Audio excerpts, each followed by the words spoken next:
ये है माँ मीनाक्षी, वो देवी जिन्होंने पूरी दुनिया को जीतने के बाद सीधे स्वर्ग और वैकुंठ पर हमला बोल दिया, इंद्र को हराया, देवताओं को घुटने टेकने पर मजबूर कर दिया और यहाँ तक कि भगवान विष्णु के धाम को भी अपने अधीन कर लिया और फिर अपनी सेना लेकर वो कैलाश पर्वत पहुंच गईं, साक्षात महादेव को ललकारने। लेकिन जैसे ही उन्होंने भगवान शिव पर अपनी तलवार उठाई, एक चमत्कार हुआ और उनके शरीर का तीसरा स्तन गायब हो गया। आखिर 3 स्तनों के साथ पैदा होने वाली यह राजकुमारी कौन है और क्यों भगवान शिव को इनसे शादी करने के लिए धरती पर आना पड़ा? कहानी शुरू होती है दक्षिण भारत के पांड्य साम्राज्य से। राजा मलयध्वज के कोई संतान नहीं थी। दरअसल राजा की पत्नी रानी कांचनमाला ने पिछले जन्म में माता पार्वती की घोर तपस्या की थी और उन्हें बेटी के रूप में पाने का वचन लिया था। भक्त का वचन निभाने के लिए स्वयं माता पार्वती ने कैलाश छोड़ दिया। राजा ने एक विशाल यज्ञ किया और उसी पवित्र अग्नि से 3 साल की कन्या प्रकट हुई। वह देवी की तरह सुंदर थी, लेकिन उसे देखकर राजा रानी के होश उड़ गए क्योंकि उस कन्या के शरीर पर 3 स्तन थे। राजा इसे अनर्थ मानने ही वाले थे, तभी आकाशवाणी हुई, हे राजन, डरो मत, ये साधारण बालिका नहीं है, ये साक्षात शक्ति है। इसे एक योद्धा की तरह पालो।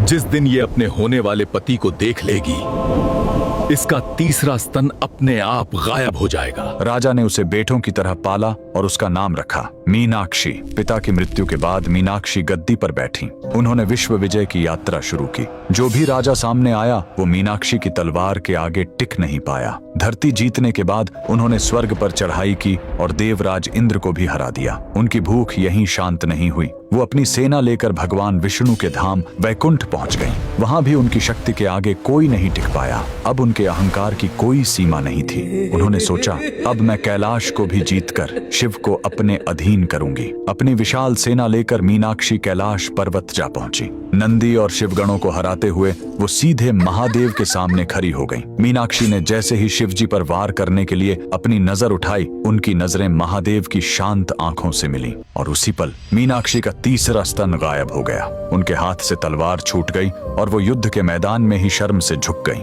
भविष्यवाणी सच हो चुकी थी। वो समझ गईं कि यह साधारण योगी नहीं बल्कि उनके स्वामी हैं। महादेव ने मुस्कुराते हुए कहा, देवी, तुम्हारा जन्म ही मुझसे मिलन के लिए हुआ है। मैं जल्द ही मधुरै आऊंगा।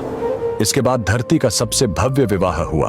भगवान शिव सुंदरेश्वर बनकर मधुरै आए। स्वयं भगवान विष्णु जो मीनाक्षी के भाई बनकर कन्यादान किया। आज भी मधुरै का मीनाक्षी अम्मन मंदिर उसी शक्ति का प्रतीक है। वहां आज भी पहले रानी मीनाक्षी की पूजा होती है और बाद में भगवान शिव की। नारी शक्ति के इस अद्भुत रूप के लिए कमेंट में लिखें, जय मां मीनाक्षी।